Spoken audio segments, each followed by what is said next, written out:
going to do this presentation on talking about the lessons learned from AI in the U.S. public employment system. My name is Paul Toomey. I'm President and CEO of Geo Solutions. We're actually headquartered here in very sunny today, Palm Harbor, Florida, which is in the Tampa Bay area. We also have an office in California and just established one in London as well. We have about 480 employees, full-time employees, dedicated really to the public employment system, essentially. If you're curious, I'm sure most of you probably have never heard of us. This is our kind of footprint in the U.S. Territories. Right now, we have a modular system made up of 102 modules, and these are the states that we currently live in. We're about 41 different states and territories that we provide a public employment solution to. So my focus today is going to be talking about, in terms of AI, the use of ChatGPT within the public employment system here in the U.S. and the way that that's being implemented, essentially. We work with, as mentioned, with the majority of the state public employment system. So for those of you who aren't familiar with the U.S., every state and territory essentially has an equivalent of DWP that manages their employment service within that state. We've been working with ChatGPT for a little while. We're actually right now using version 3.5 versus version 4. We've worked very closely with Microsoft on that implementation. We use a basically controlled version of it in Microsoft Azure, which is essentially fenced in. Obviously, we'll talk about that and some of the challenges in just a second. Just to talk about some interesting facts, I won't dwell on this. I'm sure you're aware of many of these, that it only took 5 days for ChatGPT to go to 1 million users. So compared to Facebook, that took 2 months, Netflix 3.5 years. Obviously, ChatGPT is very comprehensive with 167 billion parameters that we use to create it. Just to kind of show you some of the strengths and weaknesses of ChatGPT, I asked it to provide a joke for our meeting to see what it would do.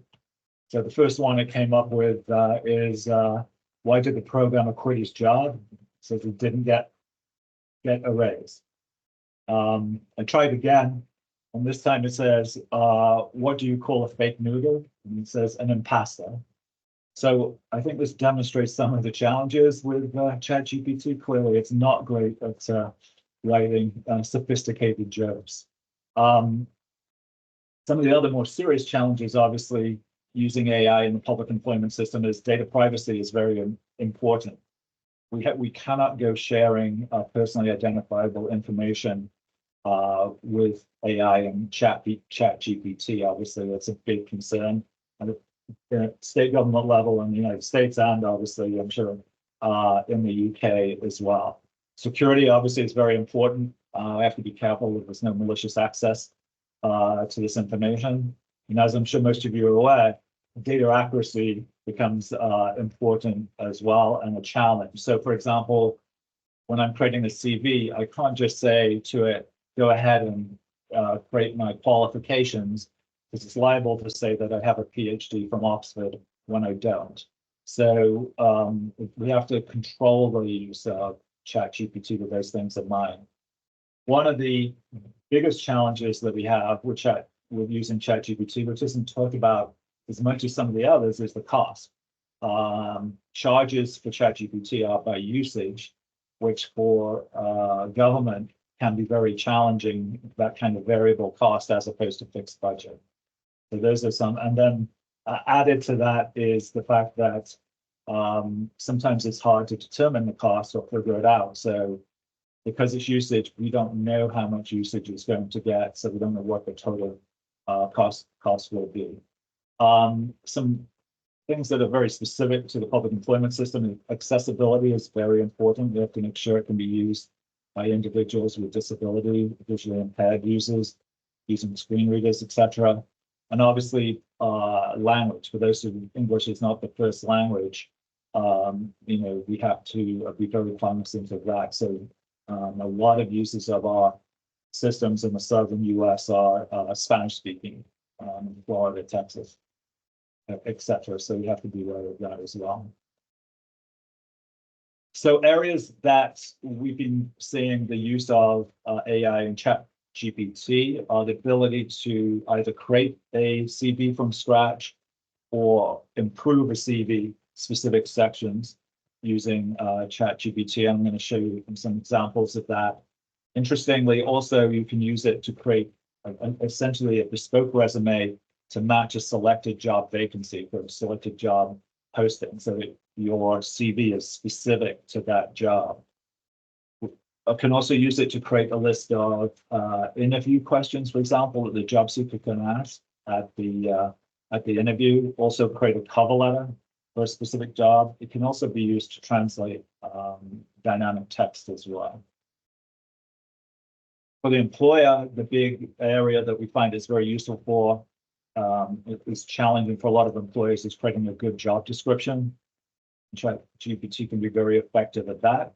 Also, an area which a lot of employers find it useful for too is to create a list of potential interview questions that you can ask that interview that candidate based on the information that we have on the candidate. And again, translation for the employer. And then for staff, which is, again, tends to be an area of a little more, a lot of states are more reticent probably to use it. Ability to create case notes for staff that are working with individuals to enhance messages that they might be saying. Again, translation. The various different notes fields, it can try and improve the text. We can use it for legal text. And also, obviously, the ability to create very intelligent chatbots as well. So talking about the US, this is an ever-changing regulatory environment. I'm sure it's probably very similar in the UK.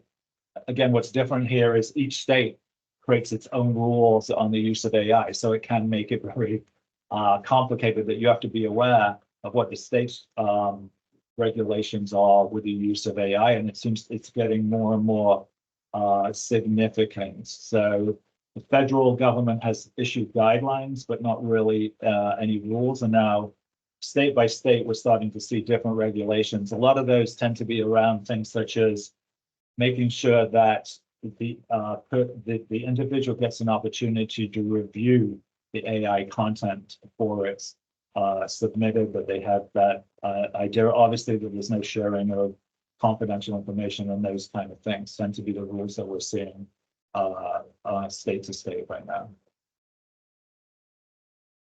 So areas that we've avoided using AI in the public employment system is, for example, kind of tipping off the job seeker of interview questions that the employer might provide. Obviously, employers get upset if you start doing that.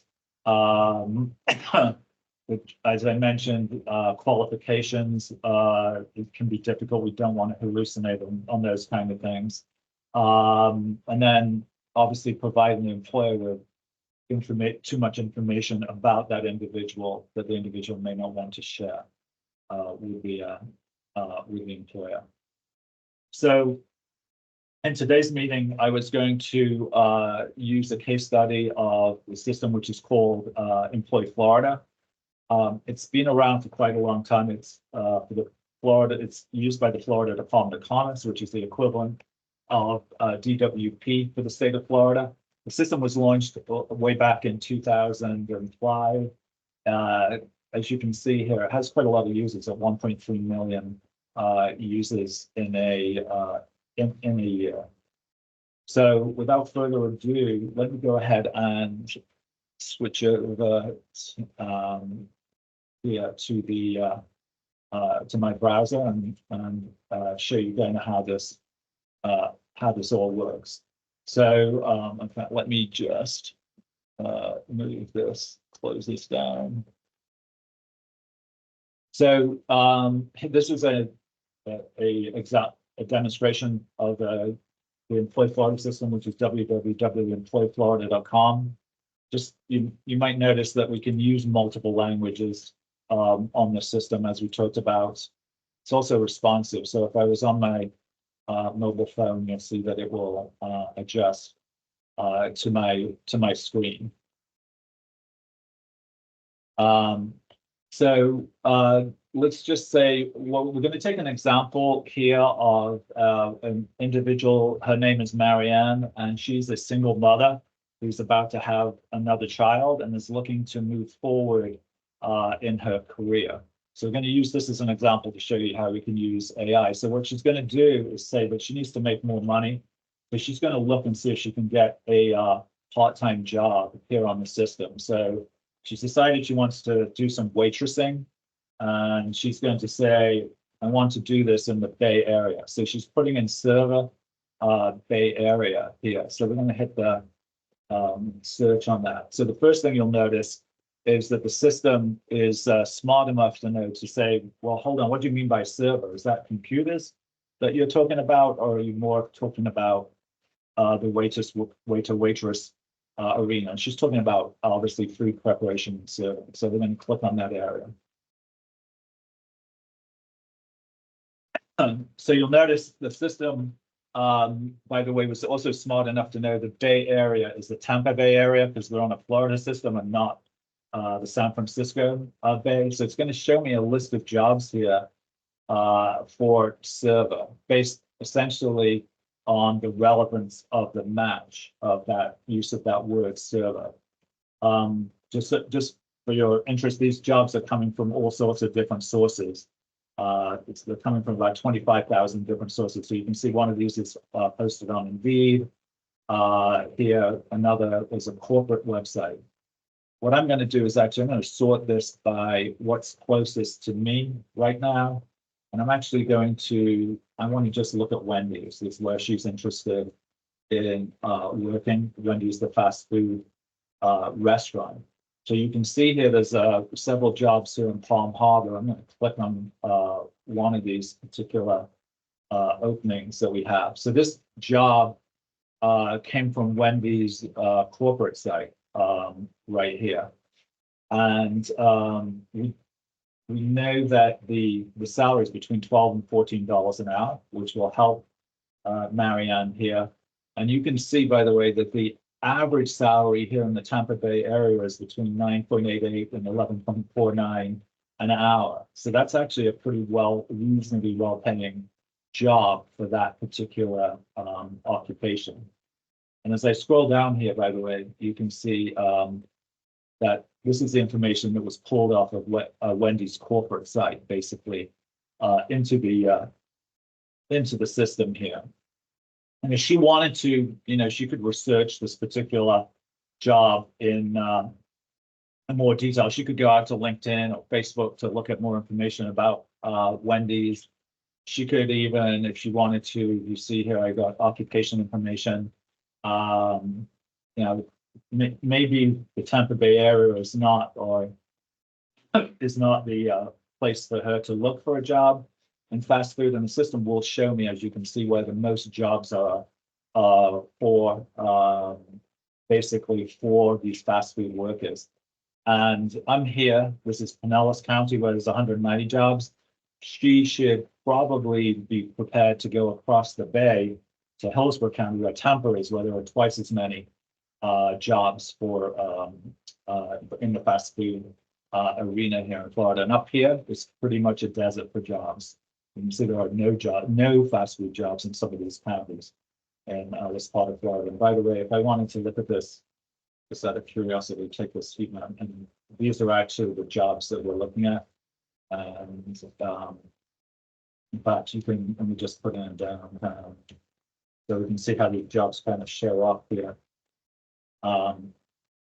Let's zoom me into downtown Miami, and I can see these, these are jobs that are showing up around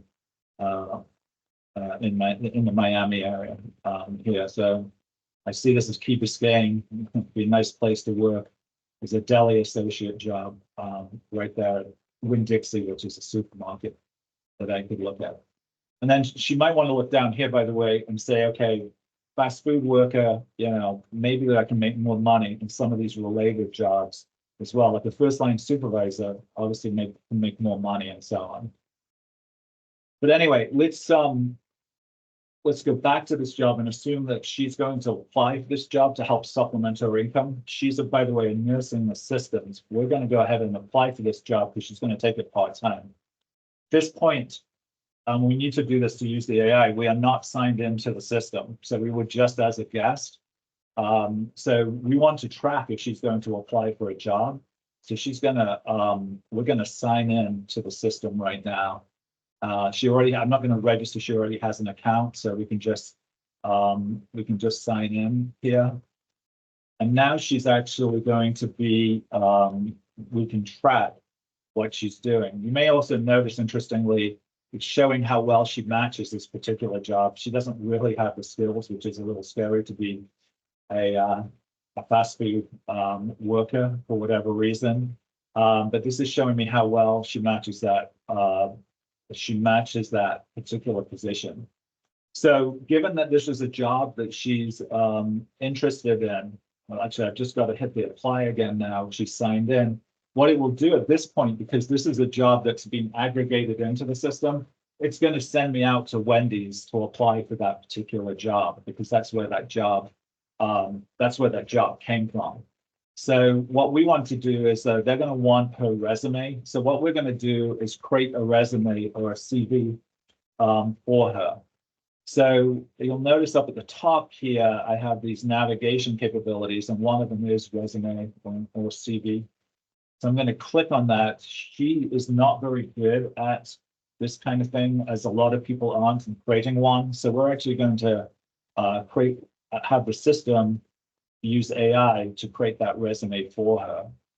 So when I hit save, when I hit create, basically we're going out now to ChatGPT and asking it to make the resume for her. So that's what it's running through right now. So again, it's a controlled environment. It's not going to make up her qualifications and so on. So she can review this at this point and say, okay, it even made up her title of experienced nursing assistant. So I'm going to save that information right there.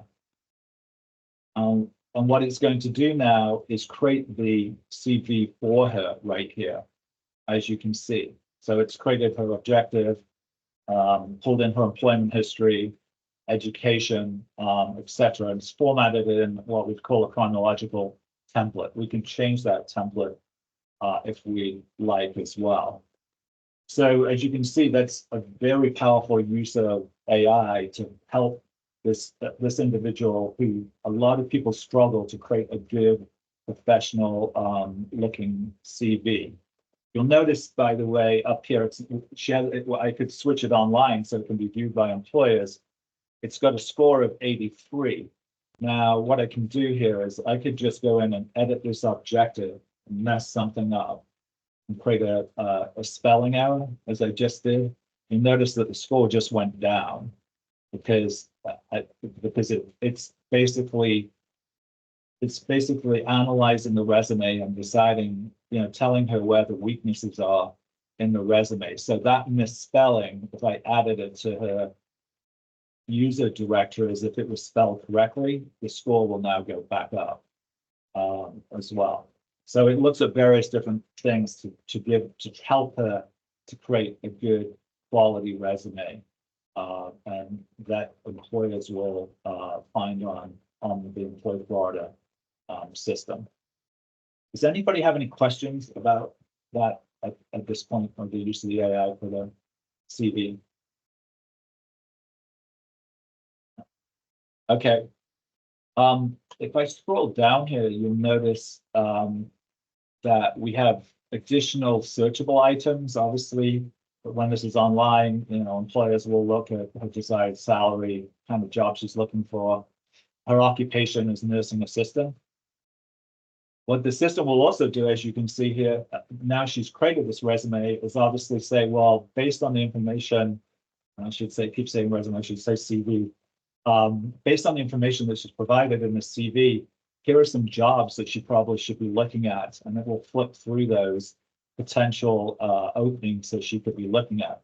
So these are essentially nursing assistant jobs that are available right now on the system. And I can, she's interested in one. This one's $17 to $19 an hour.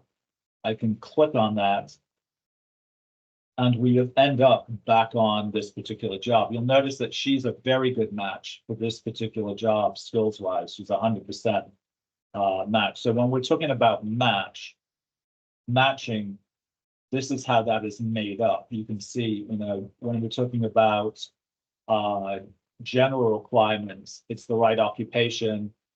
Her issue is that she doesn't have the education that this job is asking for. So that's scoring it down for her. So that's making it a poorer match for her. So what we can do though is saying, regardless of that, she's going to look at this particular job and say, okay, I'm going to apply for this. So when I hit apply here, this is an internally posted job. This is different than the last one we were at from Wendy's. This one was posted by the employer or staff on their behalf. So it is actually warning her that she doesn't meet the qualifications for this particular job, but it is going to let her apply regardless of that. So with that said, the employer, when they posted this job, created some questions, pre-application questions for her to answer. So one of them is, what medical equipment are you familiar with? So I'll say syringe, catheter, and defibrillator. Have I had experience doing blood samples? I'll say yes. And for some reason, they want to know, when you answer the question, why a manhole covers around. So I'm going to say no idea to that one. And the employer can make some of these right and wrong answers so that they can screen the applicant at this point. So with that said, with those questions answered, we'll hit next. And it's going to tell me how I can apply for this job. So resume CV is one of the ways they can apply for this job. So I'll say, okay, I'm going to apply via resume. So at this point, as you can see, it's loaded up that resume we created using AI. Now we could actually go to the AI again and say, make my resume very specific to this job, and it will do that for me. It's interesting also, I need to provide a cover letter for this job. And again, let's just say she's not very good at writing letters. So we can actually use AI again. And we'll say this time, let's go ahead and generate a cover letter. So AI will use the information both about the job and the information it has about Marianne, and it will create a specific cover letter for her for this particular job. So you can see here that it knows it's the job position, the company, and talks about her career and so on and so forth. So again, this is another area that a lot of job seekers struggle with, is creating a good quality cover letter. So we can let the AI do that for us as well at this point.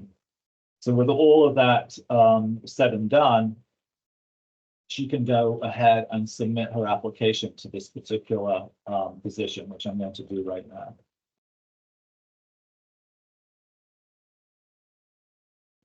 So she's applied for that nursing assistant job. Let's just take it a step further and say, okay, she wants to be more ambitious than that. She wants to earn more money.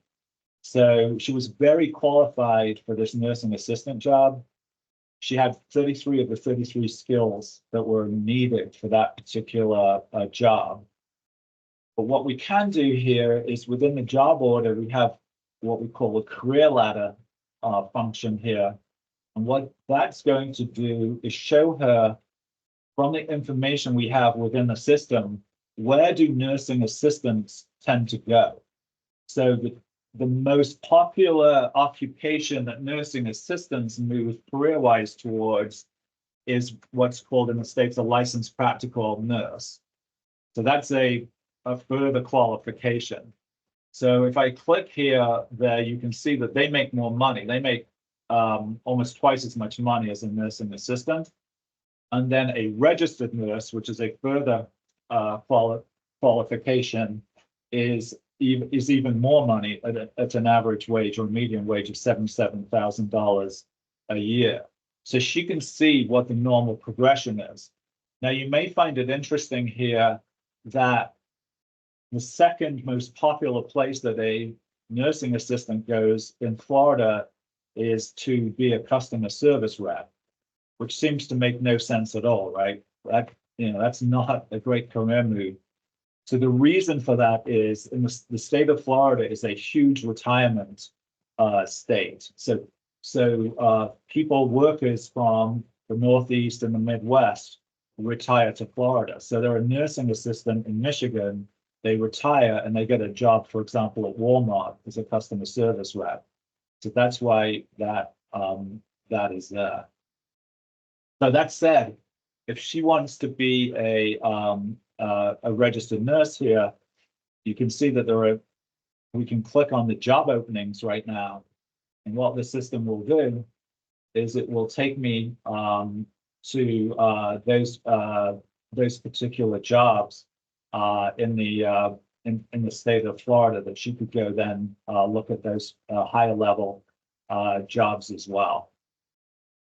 So that kind of shows, just wanted to kind of show you how we could use AI here on a path. I did want to mention, by the way, what I forgot to show you was part of my scenario was that she was a veteran, a military veteran. What's kind of nice about the system in terms of its kind of intelligent searches, in the States, every military occupation has a code. So I'm putting in L034 and I'm going to say Palm Harbor, Florida. The system will be intelligent enough now to figure out what that code means and cross it over from the civilian occupation. Actually, I've got to hit my search here. From the civilian occupation over to from the military occupation over to the civilian occupation. Yeah. It's not. Doesn't seem to want to do that. Let me try a different code. 60 Q. Try that. So 68Q is the military occupation code for a pharmacy technician, and you can see that it will find a civilian codes there. So there's a job, for example, here at Walgreens that she could take as well. So and again, one thing that I forgot to show you, which I think you might find interesting here, is if we go back and we'll just, if you remember, we were looking at registered nurse, that she actually wanted to be a registered nurse. I'm going to do that here in Palm Harbor. So I just want to bring up here, see if we can bring up a registered nurse job. There we go. Here is let's see. So here's a job, for example, at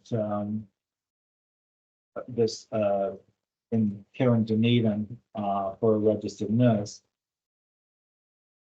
And I'm going to pull up that particular position, which is a lot more money, 61,000 to 79,000 a year that job should pay. And if we go down, we'll see that she doesn't have the skills for this particular job. She only has 15 out of 76. If I click on that, it's going to show me a skill gap there that, these are the things that she can't do that this job requires. So given that, what's nice with the integration here is that she can find training here based on in Employ Florida locally to where she lives.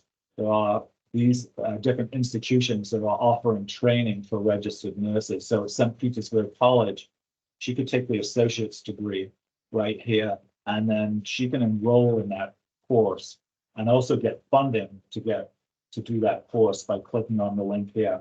I'm not going to go down that road here, but it gives you an idea of, obviously we want to try and help the individual if they're struggling, if they want to progress in their career, to get trained to be able to get the qualifications to do that. So I'm going to switch over at this point to the employer side with AI. Does anybody have any questions on any of the job seeker side of here at this point?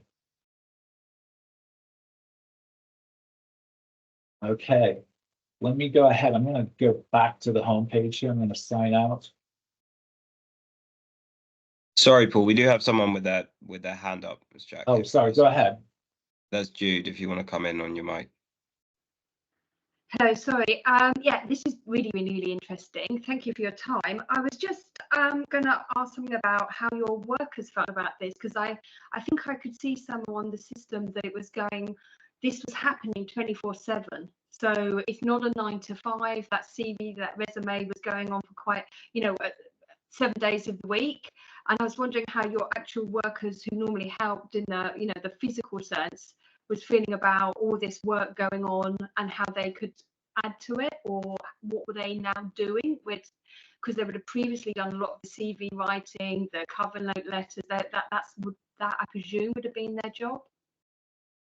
Yeah, so just to be clear, we're a software developer. We're not a provider of service. So those services are provided either by state or local providers, agency staff. But to answer your question, I think the reactions sometimes are very mixed. So there's a lot of fear about, from the individual workers that are working directly with job seekers and employers, that somehow, that their jobs, they're going to lose their job and so on. But really, I think once they, get their hands on the technology and so on, they realize it's just a tool, to help. It's not a panacea, to replace them. But there is a lot of trepidation that, we do see. And I think it's becoming more and more as, it's the kind of Terminator, result of using AI and that kind of thing, that I think that, we're seeing a little more of that. And obviously a lot of concern about privacy issues and so on. So as an example, I remember when we first kind of unveiled this technology, a lot of people were saying, well, that CV should be labeled that it was created by AI so that the employer knows that. I mean, my answer to that is, you don't know if my parents wrote the CV or I went to a CV service, to do that is in a way very similar, right? I'm using AI instead of paying a specialist to do it. So, I mean, I think we would probably be doing a disservice if we, labeled it as AI generated. And as you saw, when I created the CV, we emphasized that you need to review it and you need to edit it and you need to make sure that it's accurate. It's your responsibility to make sure that that CV/resume represents you and is accurate. You can't just go, oh, well, it was AI that did it. It was AI that said I had that master's degree. Yeah. So I hope that answers your question. Thank you. Okay, if there are no more questions on that side of the house, I'm going to flip over to the employer side. So what we're going to do at this point is we're going to come in as an employer, as I said. So let me put in my credentials as an employer.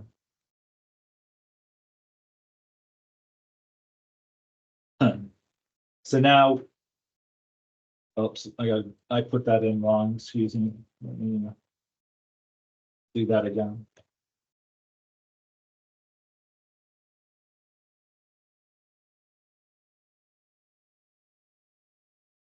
Hopefully I get it right this time. There you go. So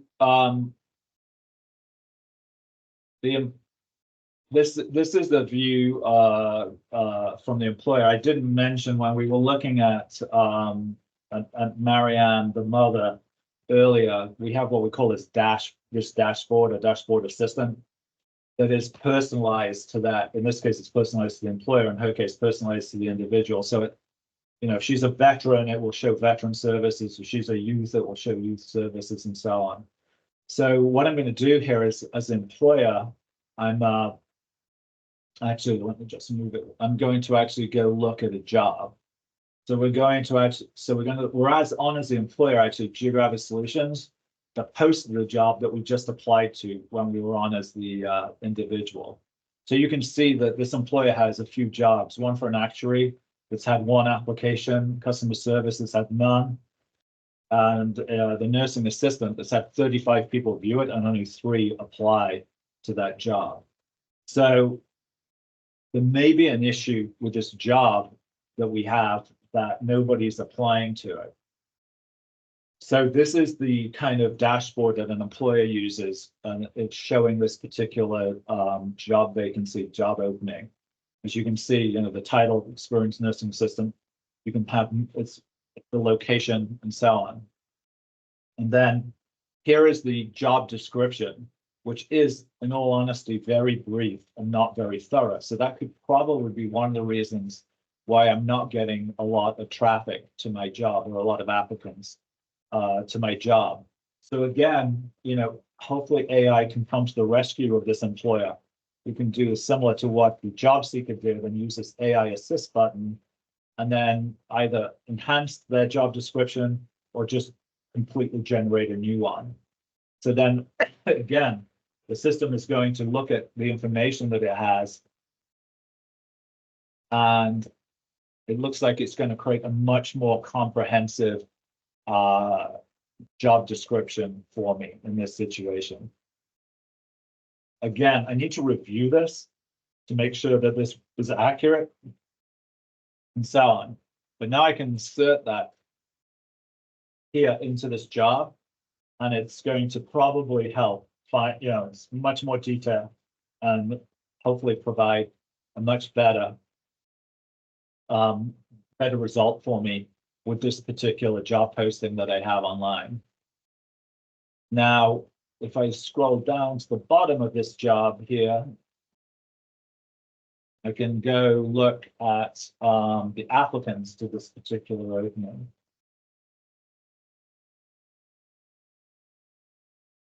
So you can see here there are 3 individuals that have applied for this job, and they're being ranked by the system.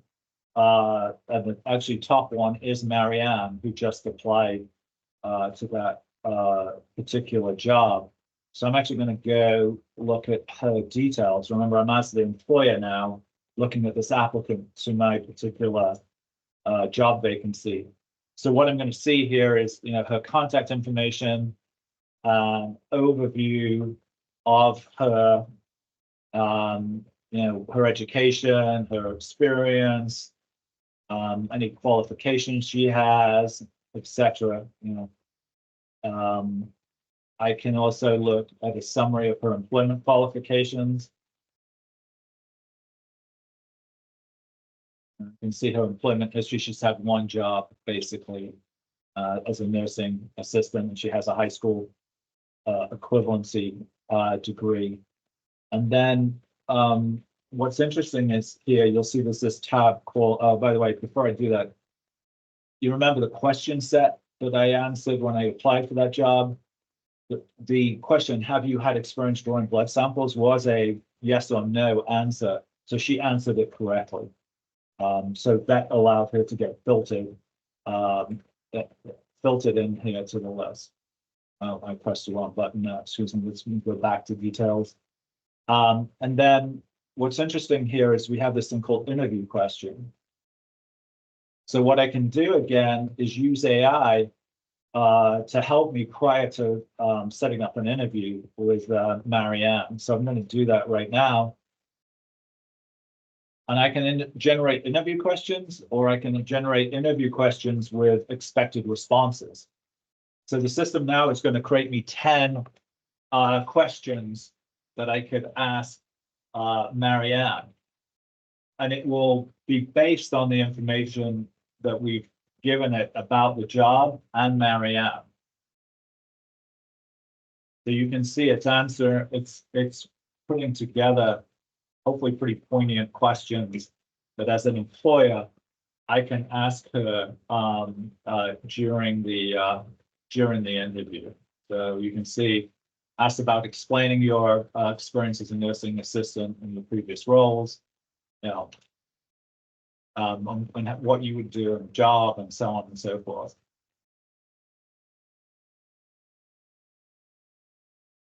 That can be very useful to the employer who wants to, you know, when they do the interview with her, have the appropriate questions. She also, by the way, could generate a set of questions that she can ask the employer using AI as well. So again, then I can just insert that here and have that ready when I'm ready to interview her. But that kind of hopefully gives you a glance at what the employer can do vis-a-vis AI. Is there any? Does anyone have any questions on that side of the house at all? All right. Hearing, and if you want to put them in the chat, please feel free to do so as well. All right. So hearing none, what I'm going to do is go to the last user that we're going to look at. So we've looked at a job seeker, we've looked at an employer. Let's go ahead and look at a staff member here. So I'm going to, again, go sign out of the system as the employer. And I'm going to go back to the home page. This time I'm coming in as a staff member.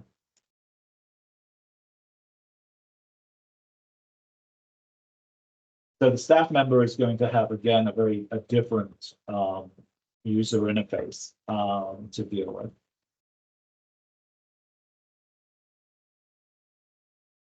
So the first thing it's showing me as the staff is that I've got 115 unread messages and 7 what we would call work items that are overdue. So the work items are basically tasks that have been assigned to the staff member to do either by usually by the system in terms of business rules, or possibly by a supervisor who wants me to do something, and so on. So so I would click on those to complete my workload for the day. I'm not doing a very good job. I'm very overdue on a lot of things. The staff member also has their own little custom dashboard here, custom homepage. So you can see this is the staff member looking at the various different, you know, the appointments that I have with job seekers or employers,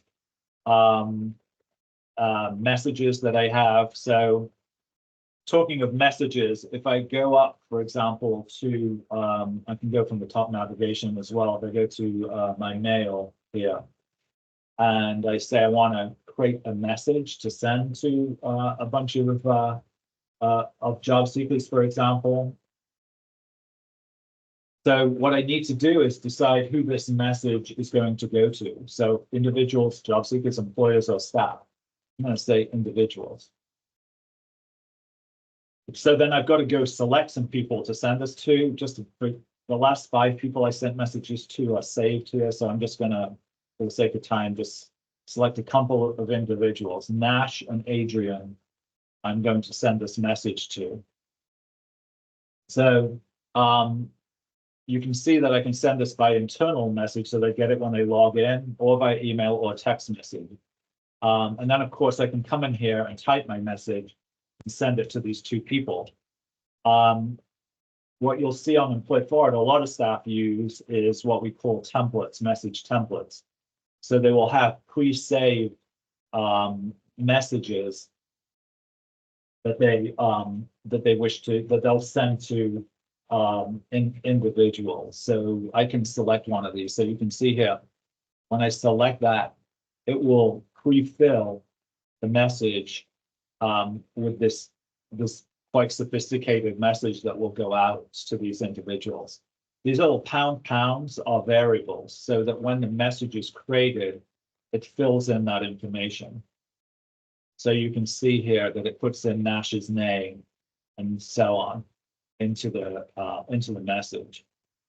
But what I can do is, if I don't like this message or I want to improve it, again, I can use AI to come in here and to make the, I can say it's casual at business. I'm going to say casual. So the AI will again try and make this message better for me, and I may or may not like, the result of what it does. So it's thinking about that right now, and it's refining this message for me.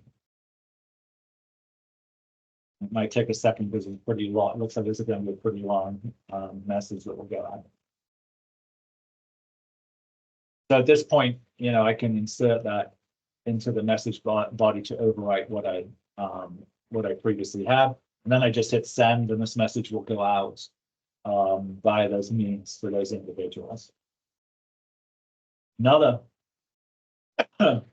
Another use of AI for staff is, if you go back to the dashboard. So if one of the principles here is I can work with individuals, employers, or providers. I can go search for them, but the last people that I worked with as a staff member are saved here, so that I can just go directly to their accounts, if you will. So you can see that Marianne Mother here is the last person that I worked with. So I'm going to click on her account, basically, and it's going to pull up her information for me. So the first thing that we'll do, I have it set that it'll show me a summary of her information.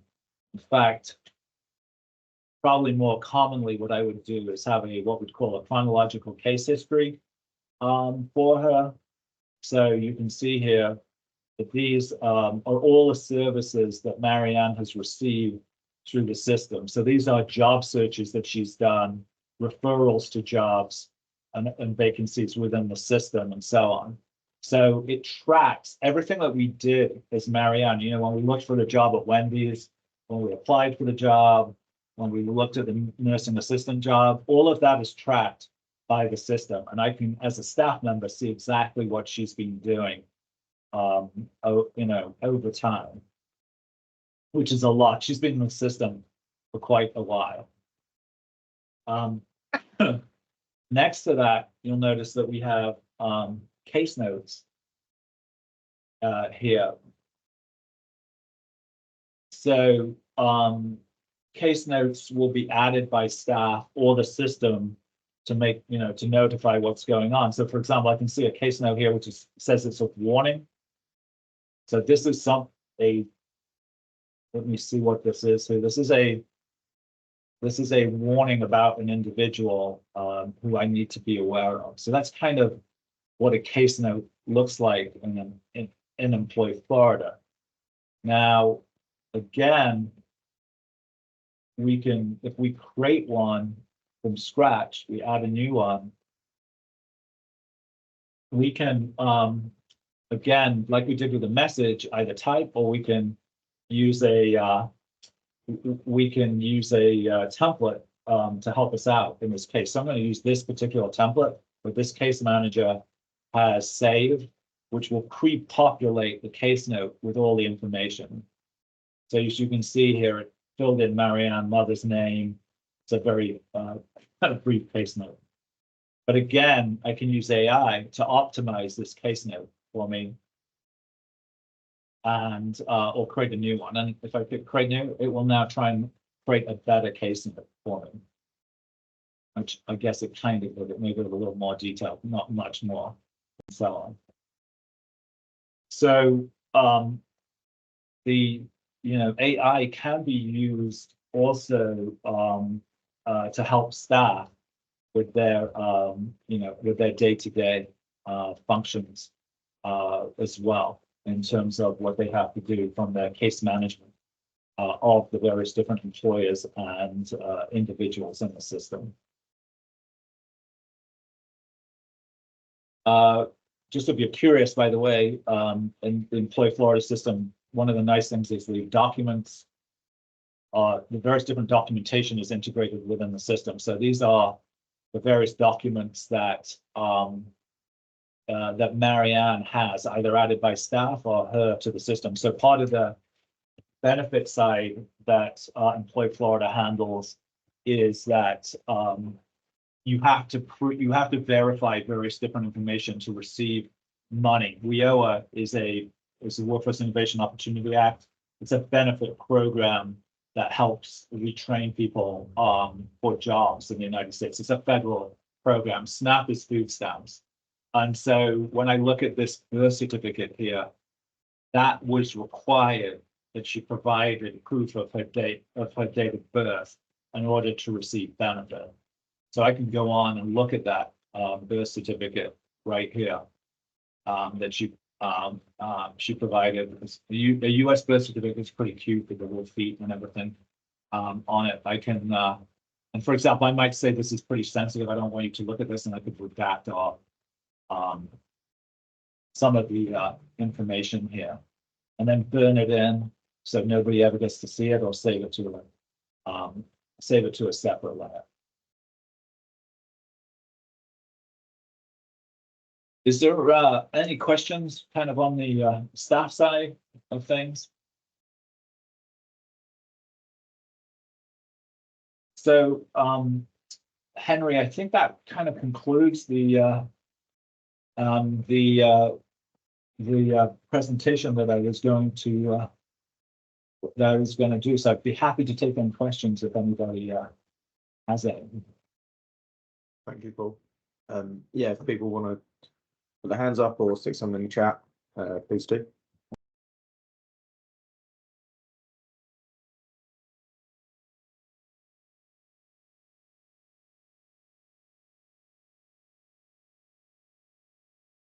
I don't see any.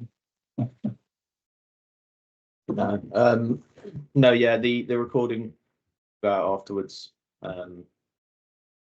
Greg said was great demonstration, no questions from me. Thank you. Blythe asks, how extensively is this being used in the US? Not extensively right now. It's very new, as everybody is aware. So we're kind of we're rolling this out right now.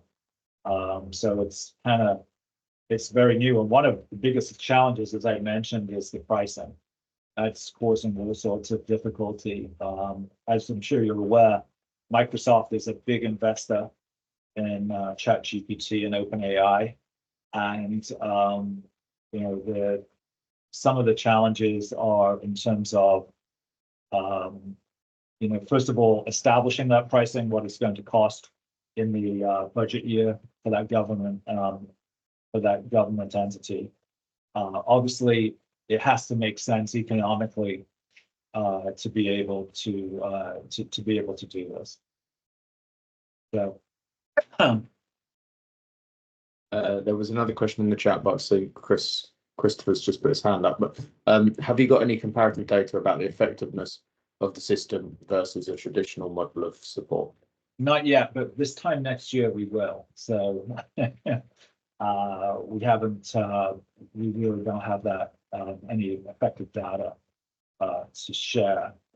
We did do some significant user testing on this on usability testing, and we found that job seekers really particularly do like the idea of being able to particularly create the CV and cover letter using AI because of the challenges. A lot of people find it hard, and I think most of us, it's a challenge. Creating a CV is a very challenging thing to do. So that help they find very, very, very useful. Mm-hmm. Christopher, do you want to? We don't have a lot of systematic feedback yet, you know, from employers, other than kind of anecdotal. Obviously, again, I think the two things that I mean, obviously they like the ability to create the job description, which can be, again, very challenging, and the interview questions are, what we found that it is most helpful, for. Yeah, Chris, please. You're on mute, sorry, Christopher. I think someone must have muted me again. Hi, I think we're all for it. Where we are with employment support service in the UK. So I think the main concern would be, I don't know how much you've found or had any pushback on this, if at all. But there is software that can identify AI generated content. Be it CVs, cover letters. I saw a job advert just the other day, and the advert actually included a disclaimer: if you use an AI tool to generate a CV, please de-AI it. Yeah, is that a challenge you're facing? I guess it is. To what extent? Yeah, I mean, it is a challenge. The thing is, though, I think that it's a little more harder to the way that we're creating the CV, particularly, is we're not just going out to ChatGPT and saying, create me a CV from scratch. We're doing it. It's hard to explain, but it's in a piece by piece process, and so that I'm not sure how easy it's going to be. I haven't heard anybody detecting it. Is anybody have an issue with it detecting as how AI generated or how sophisticated that tool is, that you're talking about? But the key is really, I think, is warning the job seeker that that can happen. That you know. So yeah, it's. I mean, I don't know if it's any different really than if I go to a resume service and it's the same person doing it, and they tend to make a resume look the same. You know what I'm saying? It's I haven't heard of anybody having an issue with that. And I think, just blanketly saying if it's, instead of calling it AI generator, I think it's more accurate to call it AI assisted. You know what I'm saying? And that's what we do call it. So, no, I appreciate that. I think a year from now, if you are rejecting all the AI touched resumes, you may have nobody to hire, right? So it could become a problem in itself, and it obviously depends on the economy a little bit, right? Too. I mean, here in the U.S., I mean, employers are just still, really begging for talent. So I think that comes in as a factor, as well. I think the issue that they have is, are you cheating on your resume? You know what I'm saying? Completely, yeah, and it's very much around, not taking it as read, as you say, editing and making it maybe a bit more plain English necessarily. One of the main issues we've got over in the UK is obviously ChatGPT or Copilot or something uses Americanisms. Yeah. Yeah, we need Microsoft to sort that out for us. I mean, we have a version of the system which we switched to English, since the resume becomes CV and so on. Mm-hmm. We need to be able to generate it in Spanish as well. So there are challenges. Obviously, it's getting more. It's getting better as this time goes on. But I mean, I think if you just press the button and it sent the resume off to the employer and you never saw it, and I think that would be definitely a huge issue. But I think with the ability for the individual to have to take ownership of it and review it and so on, I think that hopefully solves that issue. Okay, thank you.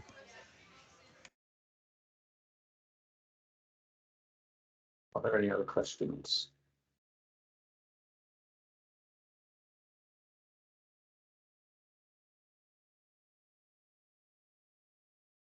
Don't see any. No, it doesn't look like it. But yeah, so I'd just like to say thanks a lot, Paul. I said before people came on that we don't really do that much of looking comparatively to what other nations are doing. So I found that really interesting. I hope everyone else did too.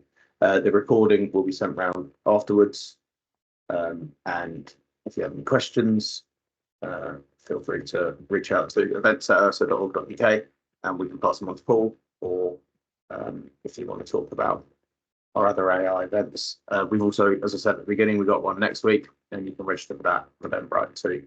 So thank you very much, everyone. And I And put have a good. my contact information there. As well. Nice. Great. Thank you. Thank you. Appreciate your Thanks, time. everyone. Goodbye. Cheers. Bye all.